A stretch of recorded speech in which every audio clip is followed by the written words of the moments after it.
ஓபா Femi vs Brock Lesnar பா ஒரு தரமான goosebump moment. CM Punk vs Roman Reigns rivalry இன்னொரு ஸ்டெப் மேல போயிருக்கு. அது போக இன்னைக்கு ஒரு சாம்பியன்ஷிப் கைமாறி இருக்கு. சோ இந்த வீடியோல இந்த வார ரா எபிசோட் எப்படி இருந்துச்சு நம்ம பார்க்க போறோம். சோ டைம் வேஸ்ட் பண்ணாம let's get into the show. Ladies and gentlemen, on this microphone, in that ring, acknowledge me. இந்த வாரம் ஷோ ஓபன் பண்ணது நம்ம WWE அன்டிஸ்பியூட்டட் சாம்பியன் கோடி ரோட்ஸ். எதுக்கு ஸ்மாக் டவுன்ல இருக்கிற ஒரு சாம்பியன் ரா எபிசோடுக்கு வராங்கன்னு நீங்க கேட்கலாம். பிகாஸ் இது Madison Square Garden stadium, short form MSGன்னு சொல்லுவாங்க. இது WWEக்கு ரொம்பவே முக்கியமான ஸ்டேடியம். ஏன்னா அவங்களோட ஃபர்ஸ்ட் எவர் ரெசல்மேனியா இந்த ஸ்டேடியத்தில் தான் நடந்துச்சு. ஸோ சென்டிமெண்டலாவே இந்த ஸ்டேடியத்துக்கும் WWEக்கு ஒரு பாண்டிங் இருக்கு. எப்பெல்லாம் இந்த ஸ்டேடியத்துல மேட்ச் நடக்குதோ நீங்க அடிச்சு சொல்லலாம் WWE அந்த பர்டிகுலர் எபிசோடு மட்டும் ஒரு ஸ்டெப் மேல போய் பர்ஃபார்ம் பண்ணுவாங்க. ஓகே, இப்ப செக்மெண்ட் குள்ள வரலாம். கோடி ரோட்ஸ் ரிங் குள்ள வராரு. மைக் எடுத்து அவரோட usual dialogue what you want talk அபௌட்னு கேட்கறாரு. பட் அவர் கேட்ட உடனே மியூசிக் ஹிட் ஆகுது. யாருன்னு பாத்தீங்கன்னா நம்ம ஸ்டெஃபனி மிக்மேன் உள்ள வராங்க. உள்ள வந்த ஸ்டெஃபனி மிக்மேன் நம்ம ராண்டி ஆர்டனுக்கு பயங்கரமா பில்டப் கொடுக்குறாங்க. கோடி, நீ, நான், இந்த ராண்டி ஆர்டன் நம்ம எல்லாருமே இந்த பிசினஸ்ல பல ஜெனரேஷனா உள்ள இருந்திருக்கும். பட் நம்ம எல்லாத்தோட லைஃப் பாதையுமே வேற வேற விதமானது. நீ உன்னோட லைஃப்ல ஒரு பாயிண்ட்ல ராண்டி ஆர்டன் கூட நீ டிராவல் பண்ணிருக்க. சோ உனக்கு ராண்டியை பத்தி எல்லா தெரியும் நீ நினைக்கலாம். ஆனா அது உண்மை கிடையாது. இப்ப சில நாட்களா ராண்டி ஆர்டன் ரொம்ப ரொம்ப டேஞ்சரஸான பர்சனா மாறிட்டு இருக்கான். பை த பை, இதுதான் ஃபர்ஸ்ட் டைம் நீங்க என் வீடியோ பாக்குறீங்கன்னா ப்ளீஸ் டூ சப்ஸ்கிரைப். இது தமிழ் கம்யூனிட்டிக்காகவே இயங்கும் ஒரு ப்ரோ ரெஸ்லிங் சேனல். இந்த வாரத்துல இருந்து எக்ஸ்பிளைன் சீரிஸ் நான் மறுபடியும் ஸ்டார்ட் பண்ண போறேன். எவ்ரி வீக் மினிமம் 3 வீடியோஸ் கண்டிப்பா டிராப் ஆகும். Raw review, SmackDown review and explained. So இது எல்லாமே உடனுக்குடன் மிஸ் பண்ணாம பார்க்கணும்னா இந்த சேனலை சப்ஸ்கிரைப் பண்ணுங்க. வாங்க ஷோக்குள்ள போறோம். சோ நீ இன்னும் நான் இந்த நல்லவன் கோடி ரோட்ஸா இருந்துட்டு இருந்தீனா உன்னால கண்டிப்பா ராண்டி ஆர்டனை தோக்கடிக்கவே முடியாது. இது நான் சொல்றேன்னு நீ நினைக்காத. உங்க அப்பா இப்ப உயிரோட இருந்தாலும் அவரும் இதே வார்த்தையை தான் சொல்லுவாரு. இந்த மாதிரி பேசி கோடி ரோட்ஸுக்கு அவங்க அப்பாவுக்கு இருக்கிற அந்த சென்டிமெண்டல் செக்மெண்ட்டை கொஞ்சம் வெளியே கொண்டு வராங்க. உடனே கோடி ரோட்ஸ், எனக்கு ராண்டி ஆர்டனை பத்தி தெரியாதுன்னு சொல்லாதீங்க. அவன் ஹீலோட உச்சபட்ச நிலையில் இருக்கும்போது அவன் கூட அவனோட அடியால நான் டிராவல் பண்ணியிருக்கேன். அவன் என்னென்ன மாதிரி மோசமான விஷயங்கள் பண்ணிருக்கான்னு அவன் கூட இருந்து நான் பார்த்திருக்கேன். என்னோட அப்பாவை அவன் பங்க்கு அடிச்சிருக்கான். ஏன் உங்க அப்பாவையும் அவன் பங்க்கு அடிச்சிருக்கான். அது மட்டும் இல்ல, உன்னையே அவன் ரொம்ப மோசமான விதமா ட்ரீட் பண்ணிருக்கான். சோ இப்ப வந்து என்கிட்ட உனக்கு ராண்டியை பத்தி தெரியாதுன்னு சொல்லாதீங்க. நீங்க என்னெல்லாம் பார்த்திருக்கீங்களோ கேள்விப்பட்டிருக்கீங்களோ அதை விட அதிகமா நான் பக்கத்துல இருந்து பார்த்திருக்கேன். சோ ராண்டி ஆர்டன் எப்படிங்கிறது உங்க எல்லாத்த விட எனக்கு பர்சனலா ரொம்பவே நல்லா தெரியும். நான் இப்ப அவனோட அடியால் கிடையாது, multi time WrestleMania main event. So நான் ராண்டி நினைச்சு பயப்பட போறது இல்ல. அவன் எவ்வளவு மோசமான பர்சனா இருந்தாலும் அவனை எதிர்த்து நின்னு மேட்ச் போட நான் ரெடி. அது மட்டும் இல்லாம நீங்க என்ன சொன்னீங்க, நான் என்னோட அப்பா மாதிரி இல்லைன்னு சொன்னீங்கல்ல, அது ரொம்ப கரெக்ட் தான். நான் என்னோட அப்பா மாதிரி கிடையாது. நான் மட்டும் கிடையாது, நீயுமே உன்னோட அப்பா மாதிரி கிடையாதுன்னு ஸ்டெஃபனி மிக்மேனையே குத்தி காட்டுறாரு. உடனே ஸ்டெஃபனி மிக்மேனுக்கு பயங்கரமான டென்ஷன் ஆகுது. திரும்பி கோடி ரோட்ஸ்க்கு பலார்னு கண்ணத்துல ஒரு அப்பு. லூசு பையிலே நான் உனக்கு நல்லது சொல்லதாண்டா வந்தேன், ஆனா நீ என்னையவே குத்தி காட்டன்னு சொல்லி அவங்க டென்ஷன் ஆறாங்க. உன் மண்டைக்கு கொஞ்சமாச்சும் உரைக்குதா? ராண்டி ஆர்டன் இப்ப அவன் மைண்ட்ல ஓடுற வாய்ஸஸ் எல்லாம் கேட்க ஆரம்பிச்சிட்டான். அது மட்டும் இல்லாம வெளியிருந்து அவனுக்கு யாரோ இன்ஸ்ட்ரக்ஷன் கொடுக்குறாங்க, அந்த வாய்ஸஸையும் அவன் லிசன் பண்றான். சோ இந்த விஷயத்தை கொஞ்சம் புரிஞ்சுக்கிட்டு நீ உன்னோட கேரக்டரை கொஞ்சம் மாத்தியே ஆகணும். அப்படி மட்டும் நீ மாத்தலைனா உன்னை கண்டிப்பா ரெசல்மேனியால ராண்டி ஆர்டன் தோக்கடிச்சு அவன் தான் புது அன்டிஸ்பியூட்டட் சாம்பியனா மாறுவான். இதை நீ புரிஞ்சா உன்னை மாத்திக்கோ, இல்லைன்னா என்னமோ பண்ணுன்னு சொல்லி அவங்க ரிங்க விட்டு கிளம்புறாங்க. பட் கிளம்புற ஸ்டெஃபனி மிக்மேனை கையை பிடிச்சி கோடி ரோட்ஸ் இழுக்கிறாரு. அவங்க பக்கத்துல போய் நின்னுட்டு I have 2 words to say, thank you அப்படின்னு சொல்லிட்டு கோடி ரோட்ஸ் ரிங்க விட்டு கிளம்பிடுறாரு. உண்மையை சொல்லணும்னா கோடி ரோட்ஸ் வர்சஸ் ராண்டி ஆர்டன் இந்த மொமெண்டத்தை இவங்க ஆக்சுவலா ஒழுங்கா கேபிட்டலைஸ் பண்ணல. அதனாலதான் தேவையே இல்லாம ஸ்டெஃபனி மிக்மேன் உள்ள வந்து கோடி ரோட்ஸுக்கு அவங்க அப்பாவுக்கு இருக்கிற சென்டிமெண்டல் செக்மெண்ட், இது எப்ப ரோமன் ரெயின்ஸ் கூட மேட்ச் நடக்கும்போது யூஸ் பண்ணாங்க, அந்த செக்மெண்ட்டை மறுபடியும் உள்ள கொண்டு வராங்க. அது போக ராண்டி ஆர்டன் கூட யாரோ இப்ப போன்ல பேசிட்டு தான் இருக்காங்க. ஒவ்வொரு செக்மெண்ட்டுமே அவர் அட்டாக் பண்றதுக்கு முன்னாடி போன்ல யாருக்கிட்டே அவர் பேசுறாரு. அது எல்லாத்துக்கும் ஓகே ஓகேன்னு சொல்லி தான் வந்து இவர் அட்டாக் பண்றாரு. சோ அந்த போன் கால்ல இருக்கிற பர்சன் யாருங்கிற ஒரு கியூரியாசிட்டி மட்டும் இவங்க டெவலப் பண்ணிட்டு இருக்காங்க. மேபி அது ராக்கா இருக்கலாம், இல்ல வின்ஸ் மிக்மேனா கூட இருக்கலாம், யாருக்கு தெரியும். First match Usos vs Team Vision for WWE Raw Tag Team Championship in a New York Street Fight match. LA Knight இந்த மேட்ச் முழுக்கவே கமெண்ட்ரி டெஸ்க்ல உட்கார்ந்து இதை பார்த்துட்டு தான் இருக்காரு. இந்த மேட்ச் ரொம்பவே ஷார்ட்டா தான் இருந்துச்சு. ஏன் தெரியுமா? பாதி நேரம் விளம்பரமே போட்டான். விளம்பரம் முடிச்சு வரும்போது பாத்தீங்கன்னா ஆல்மோஸ்ட் மேட்ச் முடிஞ்ச நிலைமைக்கு வந்துருச்சு. இந்த மேட்ச்ல டேபிள்ஸ், டஸ்ட்பின், கெண்டோ ஸ்டிக்னு எல்லாமே யூஸ் பண்ணாங்க. பட் பேர்ல தான் இது ஸ்ட்ரீட் ஃபைட். இவங்க ரிங்க விட்டு இறங்கவே இல்லை. முழு மேட்சுமே ரிங்குக்குள்ள தான் நடந்துட்டு இருந்துச்சு.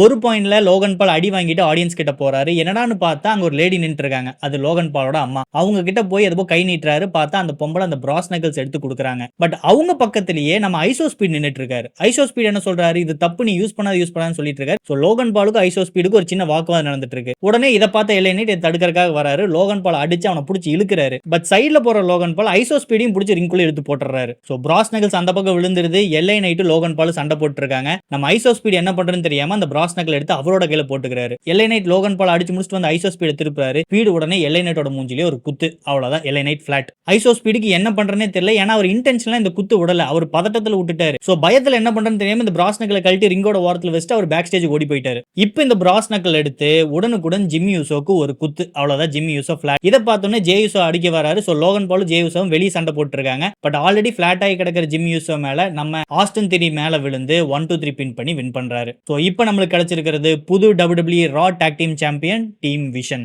அடுத்து லிவ் மார்கன் ரிங்குள்ள வராங்க. அவங்களோட opponent WWE women world heavyweight champion Stephanie வேக்கரை ரிங்குக்குள்ள வாடின்னு கூப்பிடுறாங்க. கூடவே மெக்சிகன் லாங்குவேஜ்ல அவங்க அம்மாவை பத்தி ஏதோ ஒரு வார்த்தை சொல்றாங்க. இந்த வார்த்தை சொன்னதுக்கு அப்புறம் தான் ஸ்டெஃபனி வேக்கர் ரிங்குள்ளே வராங்க. உள்ள வந்த உடனே ரெண்டு பேரும் மாத்தி மாத்தி பயங்கரமா அடிச்சுக்கிறாங்க. சரி, வேற வழி இல்ல, இந்த மாதிரி ஏதாச்சும் பேட் வேர்ட்ஸ் யூஸ் பண்ணாதான் இவங்க ரைவல்ரிக்கு ஏதாச்சும் ஒரு மொமெண்டம் கிடைக்கும். இல்லைன்னா இவங்க ஸ்டோரி லைன் எதுவுமே பின்னாடி பில்ட் பண்ணல. சோ ஏதாச்சும் ஒன்று பண்ணி தான் ஆகணும். இவங்க ரெண்டு பேரும் ரிங்குள்ள சண்டை போட்டு இருக்கும்போது திடீர்னு லிவ் மார்கனுக்கு சப்போர்ட்டா நம்ம ராக்ஸன் பெரஸ் ரிங்குள்ள வராங்க. வாடா என் செல்லக்குட்டி, இன்ஜுரி ஆகி கொஞ்ச நாள் வெளியே போயிட்டாங்க, இப்போ என் செல்லம் ரிட்டர்ன் வந்துருச்சு. சோ ரெண்டு பேர் வர்சஸ் ஒருத்தர் சமாளிக்க முடியுமா? கண்டிப்பா முடியாது. இவங்க ரெண்டு பேருமே சேர்ந்து ஸ்டெஃபனி வேக்கரை பயங்கரமா பொளந்து கட்டுறாங்க. கடைசியில கீழே விழுந்த ஸ்டெஃபனி வேக்கர் மேல நின்னு லிவ் மார்கன் அந்த பெல்ட் எடுத்து ஒரு போஸ்ட் கொடுத்துட்டு ரிங்க விட்டு வெளியே கிளம்புறாங்க. பர்சனல் ஒப்பீனியன், ஒரு ஸ்டோரி லைனா இவங்க இதை நல்லா டெவலப் பண்ண கிடையாது. பட் இந்த மேட்ச் மேல எனக்கு பயங்கரமான இன்ட்ரெஸ்ட் இருக்கு. காரணம் என்ன தெரியுமா? லிவ் மார்கன் எவ்வளவு மோசமான ஆப்போனண்டா இருந்தாலும் ஏதாச்சும் பண்ணி அவங்க கூட ஒரு நல்ல மேட்ச் வர்ற மாதிரி கிரியேட் பண்ற கெபாசிட்டி நம்ம லிவ் மார்கன் கிட்ட இருக்கு. சோ எனக்கு என்னமோ ரெசல்மேனியால அன்எக்ஸ்பெக்டடா இது ஒரு நல்ல மேட்சா முடியுமோன்னு தோணுது. பட் இது எப்படி இருக்க போகுதுங்கிறது நம்ம ரெசல்மேனியா பார்க்கும்போது தான் தெரியும். அடுத்து ஒரு பேக் ஸ்டேஜ் செக்மெண்ட். நம்ம ஐஷோ ஸ்பீடும் டீம் விஷனும் பேக் ஸ்டேஜ்ல வாக்குவாதம் பண்ணிட்டு இருக்காங்க. ஸ்பீடு கிட்ட நீ எல்லை நைட் அடிச்சிட்ட, அது போக உன்னாலதான் ஊசோஸ் தோத்து போயிட்டாங்க. சோ இவங்க ரெண்டு பேரும் உனக்கு கண்டிப்பா அட்டாக் பண்ண போறாங்க. சோ நாங்க உனக்கு பாதுகாப்பு கொடுக்குறோம், நீ என் கூட இருன்னு அவங்க சொல்றாங்க. பட் ஐசோ ஸ்பீட் என்ன சொல்றாரு? இல்ல நான் தப்பு பண்ணல, நான் தெரியாம தான் பண்ணிட்டேன், நான் போய் எல்லை நைட் கிட்ட சாரி கேட்கறேன்னு சொல்றாங்க. பட் இவங்க என்ன சொல்றாங்க? நீ போய் சாரி கேட்டா ஒத்துக்க மாட்டான், உனக்கு கண்டிப்பா அட்டாக் பண்ணிடுறான், அவனை பயமுறுத்தி பக்கத்திலேயே வச்சுக்கிறாங்க. சோ இது ஒரு வாக்குவாதமா போயிட்டு இருக்கு. திடீர்னு பால் ஹேமன் நடுவுல வராரு. ஐசோ ஸ்பீட பார்த்து நீ தெரிஞ்சோ தெரியாமையோ எங்களுக்கு ஹெல்ப் பண்ணிட்ட, சோ அவங்களுக்கு நீ ஒரு எதிரியா மாறிட்ட, கண்டிப்பா உன்னை அவங்க அட்டாக் பண்ணுவாங்க. சோ நீ பாதுகாப்பா இருக்கணும்னா எங்க கூட இருக்கிறதா உனக்கு சேஃப். சோ பேசாம 3 பேர் ஹோட்டல் ரூமுக்கு போங்க, நல்ல டின்னர் சாப்பிட்டு போய் படுத்து தூங்குங்கன்னு சொல்லி பால் ஹேமன் அனுப்பி விடுறாரு. அடுத்து Bayley and Valkyria versus Nia Jax and Lash Legend for WWE women tag team championship. இது ஒரு நல்ல மேட்ச். ஸ்பெஷல் மூமெண்ட்னு சொல்லணும்னா நம்ம பெய்லி நயா ஜாக்ஸையே தூக்கி ஒரு 2-3 ஸ்டெப் நடந்து ஒரு பவர் பாம் போட்டாங்க. உண்மையிலேயே அந்த மூமெண்ட் சூப்பரா இருந்துச்சு. மேட்ச் நடந்துட்டு இருக்கும்போது திடீர்னு நம்ம பெல்லா ட்வின்ஸ் இருக்காங்களா, அவங்க ரிங்க நோக்கி வந்துட்டு இருக்காங்க. அவங்களுக்கு பின்னாடியே அலெக்சா பிளிஸும் சார்லட் ஃபயரும் சேர்ந்து வராங்க. சோ இவங்க 4 பேருமே ரிங் சைடுல வந்து நின்னுட்டு 4 பேருக்குள்ள சண்டை போட்டுக்கிறாங்க. இவங்க பாட்டுக்கு சண்டை போட்டு இருக்காங்க, நம்ம மேட்சை பாப்போமான்னு இல்லாம நயா ஜாக்ஸ் லாஸ்ட் லெஜெண்ட் வந்து இவங்க 4 பேர் அடிக்கிறாங்க. அப்ப இவங்க 4 பேர் சும்மா இருப்பாங்களா? இவங்க ரிட்டர்ன் அவங்க அடிக்கவும் ரெஃபரி பார்த்துட்டாரு, மேட்ச் டிஸ்குவாலிஃபை ஆயிருச்சு. கடைசியில இந்த 3 டீம் உமனுமே சேர்ந்து இந்த நயா ஜாக்ஸ் லாஸ்ட் லெஜெண்ட் அடிச்சு ரிங்க விட்டு வெளியே தள்ளுறாங்க. அதோட இந்த மேட்ச் முடியுது. சோ நம்ம முன்னாடியே எக்ஸ்பெக்ட் பண்ண மாதிரி தான் வர்ற ரெசல்மேனியால இந்த விமன் டாக் டீம் சாம்பியன்ஸ்க்கு ஒரு ஃபேட்டல் 4-வே மேட்ச் நடக்க போகுது. சோ அங்க மேட்ச் உண்மையிலேயே பயங்கரமா இருக்க போகுது. அடுத்து நம்ம பீஸ்ட் பிராக் லெஸ்னர் ரிங்குள்ள வராரு. அவரு கூட பால் ஹேமனும் சேர்ந்து வராரு. இன்னைக்கு நம்ம பிராக் லெஸ்னர் டி-ஷர்ட் ஜீன்ஸ் பேண்ட்ல போடல, ப்ராப்பரான ரெஸ்லிங் அட்டையில தான் உள்ள வராரு. நம்ம பிராக் லெஸ்னர் அப்பப்ப செமையான ஜாக்டா ஃபிட்டா உள்ள வராரு. அதுவும் இன்னைக்கு அவர் இருந்த ஷேப் எல்லாம் செம. போன 2 வாரமும் பிராக் லெஸ்னர் சண்டைக்காக வர கிடையாது. பட் அவரை டிஸ்ட்ராக்ட் பண்ணி இந்த ஓபா ஃபெமி அவரை அடிச்சிட்டான். பட் இந்த வாரம் இன்னைக்கு பிராக் லெஸ்னர் சண்டைக்காக தான் வந்திருக்கான்னு பால் ஹேமன் பேசிட்டு இருக்கும்போது அவர்கிட்ட இருந்து மைக்க பிராக் லெஸ்னர் புடிங்கிடுறாரு. பேசினது போதும், டே ஓபா ஃபெமி ரிங்குக்கு வாடான்னு கூப்பிடுறாரு. பட் ஓபா ஃபெமி வரல. அதுக்கு பதிலா செக்யூரிட்டிஸும் ஜெனரல் மேனேஜர் வராங்க. மேனேஜர் மைக் எடுத்து இன்னைக்கு இவங்க அடிச்சுக்க கூடாது, சோ செக்யூரிட்டிஸ் இவங்க எல்லாத்தையும் வெளியே கூட்டிட்டு போப்பான்னு சொல்லும் போது திடீர்னு லைட் ஆஃப் ஆகுது. என்னன்னு பார்த்தா ஓபா ஃபெமியோட மியூசிக் ஹிட் ஆகுது. என்ன ஓபனிங் அது! உண்மையாலுமே இந்த மேட்ச் தான் ஆக்சுவல் ரெசல்மேனியா மெயின் இவென்ட். பெல்ட்டும் தேவையில்லை, ஒரு கர்மமும் தேவையில்லை, இவங்க 2 பேருமே போதும். சும்மா மேட்சோட லெவலை இங்க கொண்டு வந்து நிப்பாட்டுறாங்க. உள்ள வந்த ஓபா ஃபெமி செக்யூரிட்டி ஒரு அடி, மேனேஜராவது மயிராவது போட அவனுக்கு ஒரு அடி அடிச்சிட்டு ரிங்குக்குள்ள போகல. பிராக் லெஸ்னர் எப்படி ஆப்போனன்ட் ரிங்குக்குள்ள இருக்கும்போது ரிங்க சுத்தி நடப்பாரோ அதே மாதிரி இவர் நடக்கிறாருங்க. இது வரைக்கும் பிராக் லெஸ்னர் தான் எல்லாத்துக்கூடயும் மைண்ட் கேம்ஸ் ஆடுவாரு. பட் பிராக் லெஸ்னர் கிட்டயே அவன் மைண்ட் கேம்ஸ் ஆடுறான். பிராக் லெஸ்னர் மாதிரியே ரிங்க சுத்தி நடந்து வந்துட்டு அதுக்கப்புறம் ரிங்குக்குள்ள போறான். 2 பேருமே அடிச்சுக்கிறதுக்காக ஃபேஸ் டு ஃபேஸ் க்ளோஸ் அப்ல வராங்க. திடீர்னு பார்த்தா நம்ம ட்ரிபிள் எச் உள்ள வராரு. உள்ள வந்து நடுவுல பூந்து நின்னுட்டாரு. இது கரெக்டான டைம் இல்ல, நீங்க 2 பேருமே இங்க ஃபைட் பண்ண கூடாது, ப்ளீஸ் பிரிஞ்சு போங்கன்னு அவர் தள்ளி விடுறாரு. பால் ஹேமனை பார்த்து ஒழுங்கா நீ பிராக் லெஸ்னர் இப்ப கூட்டிட்டு போன்னு மிரட்டுறாரு. பால் ஹேமன் பிராக் லெஸ்னர் கன்வின்ஸ் பண்ணி ரிங் விட்டு வெளியே கூட்டிட்டு போறாரு. பட் பிராக் லெஸ்னருக்கு பயங்கரமான கோவம். அது எப்படி அசால்ட்டா கிளம்புறது? உடனே அந்த ஸ்டீல் ஸ்டெப் தூக்கி டமார் டுமார்னு கீழே போடுறாரு. வெளியே போலான்னு பார்த்தா அதை செக்யூரிட்டி கீழே படுத்து கிடக்குறாங்க அடி வாங்கி அவங்கள தூக்கி ஒரு F5 போட்டுட்டு அவ்வளவுதான் இங்க விட்டு கிளம்பிட்டாரு. ரெஸ்லர்ஸ் நம்ம இதை அக்செப்ட் பண்ணி தான் ஆகணும். எவ்வளவுதான் ஸ்கில்டு பிளேயர்ஸ் பெரிய பெரிய பெரிய மேட்சஸ் போட்டாலும் 2 ஜெயண்ட்ஸ், 2 பீஸ்ட், 2 டைட்டன்ஸ் சண்டை போறத பார்க்க நமக்குள்ள எப்பயுமே ஒரு ஆர்வம் இருந்துகிட்டே தான் இருக்கு. இது ஒரு இனம் புரியாத ஆசை, விருப்பம். ஆனா நம்மள அறியாம நமக்குள்ள இது இருந்துகிட்டே தான் இருக்கு. அதனாலதான் இந்த 2 டைட்டன்ஸ் வந்து நிக்கும் போது நம்மளுக்கு அப்படி கூஸ்பம்ப் ஆகுது. இவங்க 2 பேரும் இன்னைக்கு சண்டையே போட்டுக்கல, பட் இதை பில்டப் பண்ண விதம் இருக்கே வேற லெவல். சோ ஆல்ரெடி விற்கக்கூடிய இந்த ரெசிபி மேல மலைச்சாரல் மாதிரி சால்ட், பெப்பர், மசாலா மாதிரி இந்த ஸ்டோரி லைனும் மாஸ் மொமெண்ட்டையும் போட்டு அப்படியே இதோட எக்ஸ்பெக்டேஷனை தூக்கி கொண்டு வந்து இங்க நிப்பாட்டுறானுங்க. அடடா என்ன சுகம் என்ன சுகம். அடுத்து Penta versus Kofi Kingston for Intercontinental championship. இந்த மேட்ச்ல கோஃபி கிங்ஸ்டனுக்கு சப்போர்ட்டா நம்ம கிரேசன் வாலர் ரிங் சைட்ல தான் நின்னுட்டு இருக்காரு.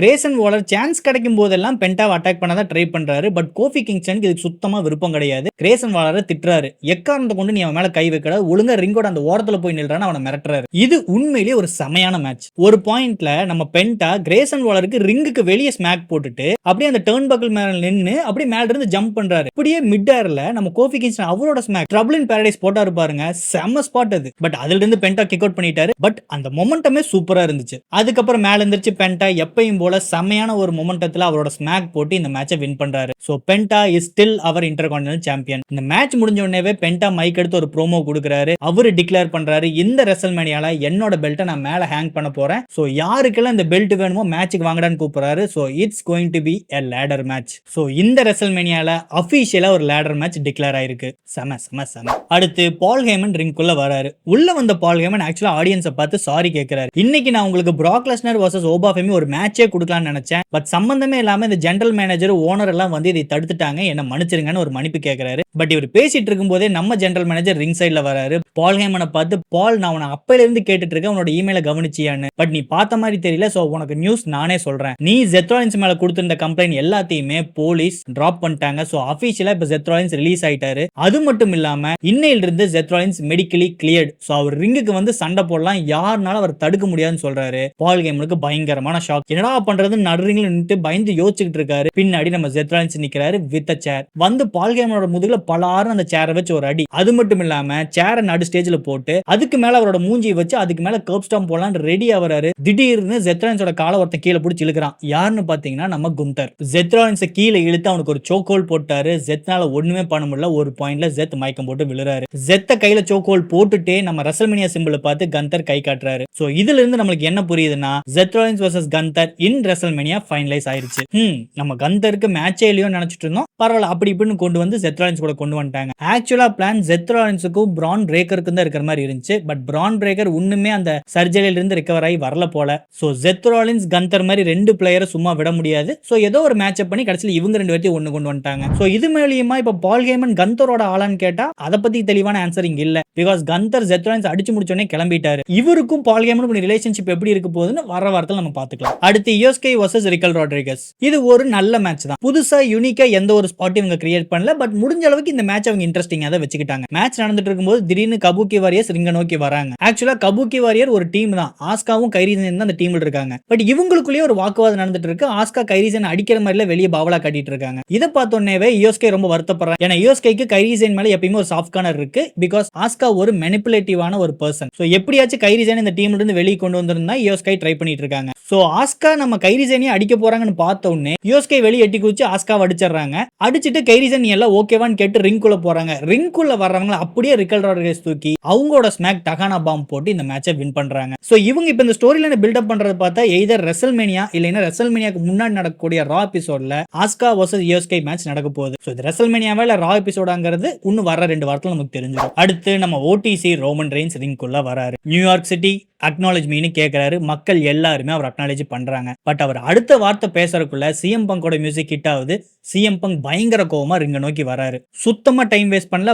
வரவே சிஎம் பங்க் பெல்ட் எல்லாம் கழட்டி போட்டு தான் வராரு. உள்ள வந்தோடனே 2 பேரும் பயங்கரமா அடிச்சுக்கிறாங்க. ரிங்குக்கு வெளியே போய் போன வாரம் ரோமன் எப்படி சிஎம் பங்க் அடிச்சாரோ அதே மாதிரி சிஎம் பங்க் இந்த வாரம் ரோமன் ரெயின்ஸோட மண்டையை பிடிச்சு அந்த ரிங் போஸ்ட்ல நங்குன்னு அடிக்கிறாரு. உடனே செக்யூரிட்டிஸ், மேனேஜர் எல்லாரும் வந்து இவங்களை தடுக்க பாக்குறாங்க. இந்த செக்யூரிட்டிஸ் எல்லாம் தடுத்து விட்டு ரோமன்ஸ் பேர் போலான்னு ஓடி வராரு. சிஎம் பங்க் உடனே அவருக்கு முன்னாடி இருந்த ஒரு செக்யூரிட்டி தள்ளி விட்டுறாரு. கடைசியில அந்த பையன் தான் ஸ்பியர் வாங்கி கீழே விழுகிறான். உடனுக்குடன் ரோமன் ரெயின்ஸை தூக்கி தோல்ல வச்சு சிஎம் பங்க் தன்னோட ஸ்மாக் ஜிடிஎஸ் போடுறாரு. அவ்வளவுதான், ரோமன் ரெயின்ஸ் பிளாட். கீழே விழுந்து கிடக்கிற ரோமன் ரெயின்ஸை தூக்கி போன வாரம் எப்படி பண்ணாரோ அதே மாதிரி ஒரு பவர் பாம் அதே மாதிரி அந்த கமெண்ட்ரி டெஸ்க் மேலேயே போடுறாரு. ரோமன் ரெயின்ஸ் எக்ஸாக்ட்டா அதே மாதிரி இந்த கமெண்ட்ரி டெஸ்கை உடைச்சிட்டு கீழே விழுகிறாரு. அவ்வளவுதான், செத்து கிடக்கிற ரோமன் ரெயின்ஸ் பக்கத்துல போய் சிஎம் பங்க் சம்மணங்கால் போட்டு உட்கார்ந்து பாட்டு பாடுறாரு. என்ன? Roman Roman Reigns Roman Roman Reigns.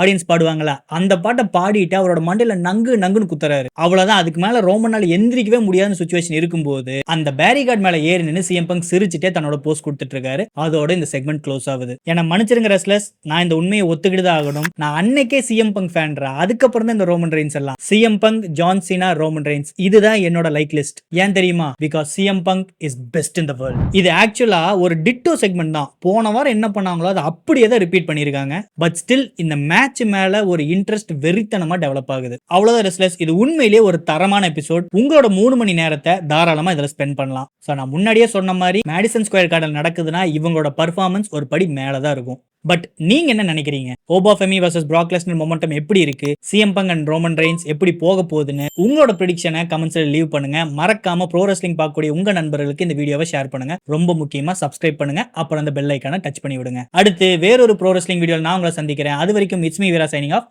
Until next time.